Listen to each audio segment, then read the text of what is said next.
Looking to grow your business on TikTok?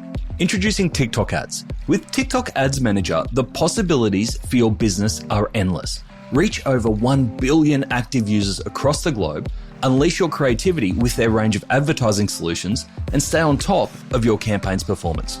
Join the 8.5 million Aussies who are on TikTok every month, alongside over 350,000 Aussie businesses already thriving. Whether you want to increase brand awareness, drive sales, or connect with your audience, TikTok Ads Manager has got you covered. Ready to take your business to the next level? Try TikTok Ads Manager today and watch your business grow on TikTok.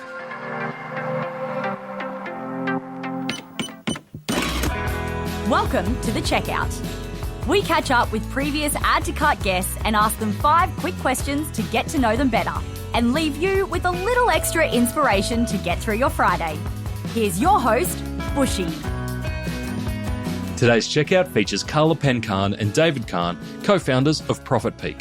ProfitPeak is a SaaS platform built to give merchants true visibility on everything that contributes to profitability, all in one place and in real time. This husband and wife team started ProfitPeak in 2022 to help them run their own e-commerce business, and it soon became very clear that this was a solution that other founders were crying out for. Today, they work with clients such as Arms of Eve and Flora & Fauna. Carla and David, thank you so much for joining us on The Checkout. We had a brilliant conversation around what you're building with ProfitPeak, allowing e-commerce businesses to get better visibility on their profitability on a daily level across all things marketing, inventory, and customer. So really exciting solution. But we're here to learn a little bit more about both of you. I've got 5 quick questions. Number 1, what's the weirdest thing that you've ever bought online? I'll start with you, David. It'd probably have to be this urine odor remover for our AstroTurf, for our big fur baby, our child number 3. I'm glad you clarified that. No, definitely. Yeah, no longer having those drunken nights anymore, especially when you've got kids and you've got a startup that's also a child. Just wheel it under the desk when you're a startup founder. I've got my flask under the desk as we speak. That's amazing. Okay, that is a weird thing. I like that. Clarifying that it is for your dog. Carla, any weird purchases come to mind for you? Honestly, I was the first one to purchase that, and he laughed at me, and now we use it all the time, and we're frequent shoppers because we have a St. Bernard. So she likes to use the AstroTurf and soak it up. Especially when guests are arriving as well, having a barbecue and trying to entertain people outside. It's not very appetizing to be smelling the St. Bernard. Oh, good stuff. All right, number 2. Who is your favorite retailer? Carla? That's a really hard one. I would say we have a lot of Aussie brands that we really love to support. Names that first come to mind for me are brands like Mecca, Shoes and Socks, Rebel Sport. We love to avoid marketplaces. We try to avoid catching Amazon as well because we know how expensive those fees are for the brands. And we want to make sure that as much money as possible goes into the pockets of the brands themselves and stays in Australia. Are there any brands on the ASX that you look at and you can see their financials, obviously, that you go, that is just a well-run business?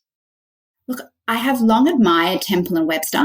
I think they have done an incredible job growing that business. Yes, they did have venture capital funding and received a lot of capital injection along the way, but they have managed to run a very profitable business for e-commerce.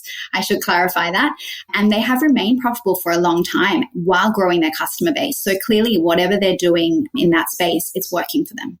Great example. David, what's your favorite retailer? I definitely love, obviously, supporting the dog with more than just odor remover. I like shopping at Pet Circle and Petstock. I'm a huge coffee drinker, so I order a lot of coffee beans from smaller boutique coffee roasters, Gabriel, and then, of course, 7 Miles as well, but also the bigger ones like Campos and of course, everyone that works in the CBD, Pablo and Rusty as well. Keeping the coffee industry alive. That's it. Keeping startup founders alive. Keeping us awake. Yeah. I love it. All right, number 3. Which e-commerce practice do you wish was history? David? I know that, it could be a bit controversial, but I love controversial. I definitely think tying the metric of ROAS is something that needs to go. Unless you're tracking it properly, it's not a real measure or an ROI. And I know so many people out there love to bang on about the ROAS returns that they're making for themselves or or their clients. And I just don't think it's a true measure. What's the alternative to ROAS? PROAS. So profit on ad spend, I think is obviously where it's at. PROAS on itself doesn't sound great. You know? That's true. Profit on ad spend. For me, it's businesses thinking that just because you're running an e-commerce business, you don't have to provide customer service. So I would say from our experience in e-commerce, what actually helped us grow and in a really strong way was providing exceptional customer service. So I say listen to your customer and serve your customer. And just because you're a digital business doesn't mean that you shouldn't touch your customer. Brilliant. Number 4, can you recommend a book or a podcast that our listeners should immediately get into? Carla? It's going to sound true to my unit economics form, but I love The Lean Startup by Eric Ries. I've probably read it 3 times. I'm not going to lie. Yeah, great. That's a good recommendation.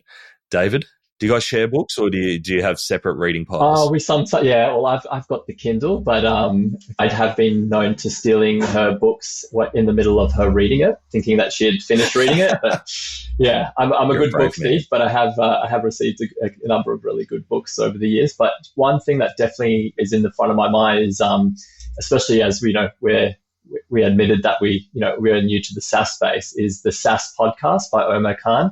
I see a lot of overlap with yours as well. Obviously been a long time listener of your podcast, but I find that, every short podcast that he puts out, there's always a small nugget, even if it's entirely different software than what we're building. There's just always a very similar story, and much like, the similar stories that we hear between the different e-commerce customers we have. So it's been really helpful.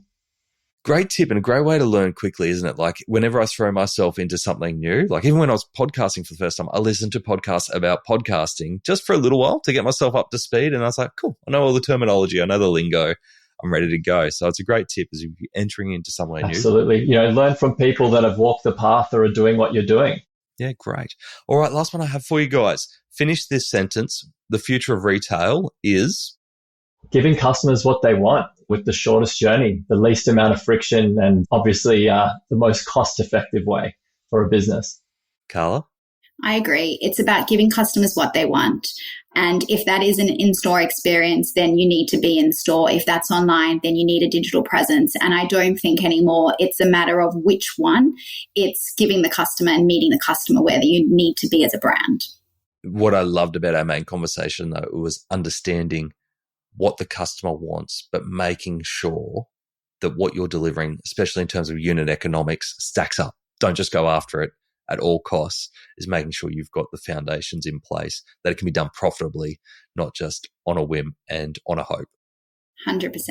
You want to build a sustainable business and you don't want to be one of the stories that aren't so happy. Lovely. Carla, David, thank you so much for joining us on The Checkout. Thanks, Nathan. Thank you. To hear more from Carla and David, jump back into episode 400, Big 400, where Carla and David share their insights, including the key metrics within marketing, inventory, and customer that everyone in e-commerce needs to know because they contribute to profitability. We also hear about their commitment to ProfitPeak's social media presence and what the duo gained from being part of Blackbird Giants. Thanks for listening, and until next time, keep adding to cart.